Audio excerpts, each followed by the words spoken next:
Good morning. Welcome once again to another exciting episode of the Career Growth Series. My name is Benedicta Busari. I'm a HR strategist and an advocacy consultant. So last week we talked about the 4 types of intelligence, and I mentioned that I'll be going deeper into the emotional quotient this week. So today we're going to be talking about emotional quotient. So first of all, what is emotional quotient? So according to Wikipedia, emotional quotient is the ability of individuals to recognize their own emotions and those of others. So if you're able to understand how to manage your emotions and also manage the emotions of other people, you are said to have a high emotional quotient. It's also the ability to discern between different feelings, being able to use emotional information to guide your thinking and your behavior. A major part of emotional intelligence is having empathy. So empathy is the sign of being emotional intelligence because it means connecting your personal experiences with those of others. So if you come across somebody that is presently going through a situation that you had overcome in the past, you tend to be more empathetic towards that person because you understand what the person is going through. So a lot of multinational organizations, for example Johnson & Johnson, they've identified that most of their high performers were mostly those that displayed a high emotional intelligence.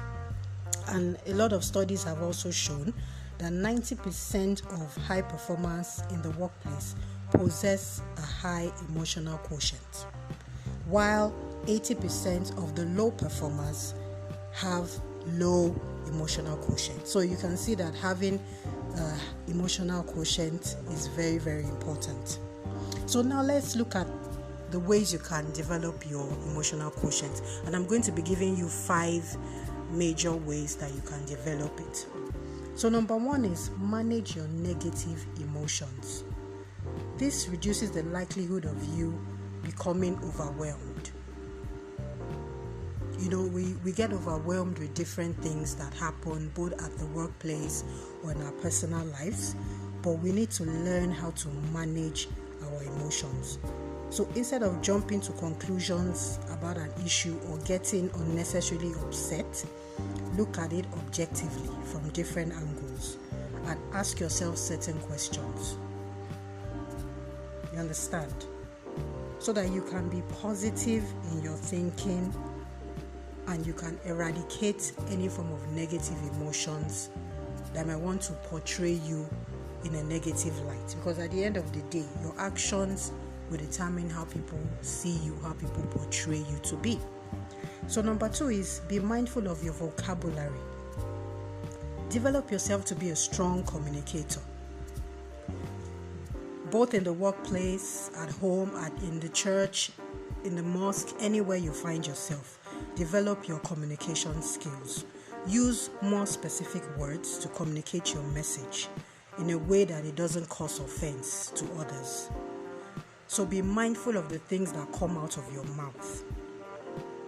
A lot of people tend to be rude and insultive, all in the name of trying to be funny or trying to play a prank. But at the end of the day, your words and actions is affecting somebody else negatively. And if you're somebody with a high emotional intelligence, you are concerned about how other people feel. So you're managing your emotions, you're managing the emotions of the other person. So you need to be mindful of the things that you say. So number 3, practice empathy. I'd mentioned empathy earlier. So you need to be conscious of your communication as well to be empathetic. You need to understand feelings of those around you. Put yourself in the other person's shoes, even if it's just for a moment.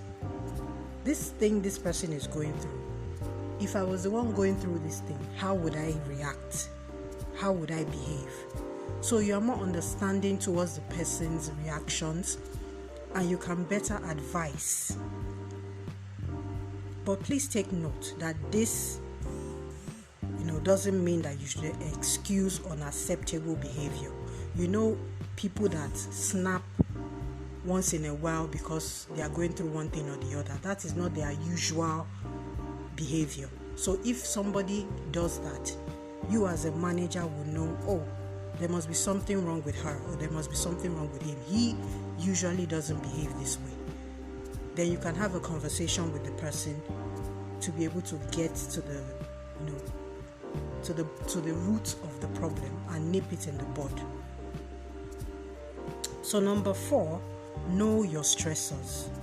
Know the things that stress you out, so that you can be proactive about managing them or eliminating them completely. If you know that being around certain people stress you out, do you have to be around them? Fine, we know in the workplace you can't really decide who you have to work with or who you have to, do certain things with. In that case, if you cannot eliminate, being around them completely, you can manage it. You have to learn how to manage it. So if it is to, sing a soothing song in your head when that conversation is going on, and just distress, because at the end of the day, your health, both physical and mental, is also very important. So the last, which is number 5, is bounce back from adversity. You need to learn how to manage and develop how you react to challenging situations. This will either set you up for success or put you on a track to a meltdown. And we all know that meltdowns do not look good on anybody. So always practice positive thinking and optimism.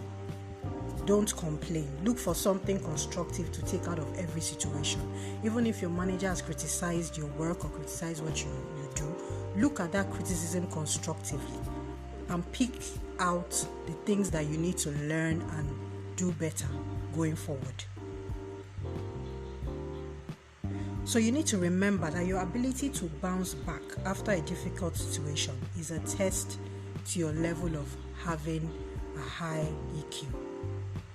It's funny how each of these quotients are interwoven, because number 5 is basically connected to having a high adversity quotient, and the others are in one way or the other linked to your social and your intelligence quotient as well. So they are all interrelated. You cannot have one without having the other. So I'm going to leave you with these parting words. Having a high EQ will serve you well in your formal and informal relationships, in the workplace, and in all areas of your life.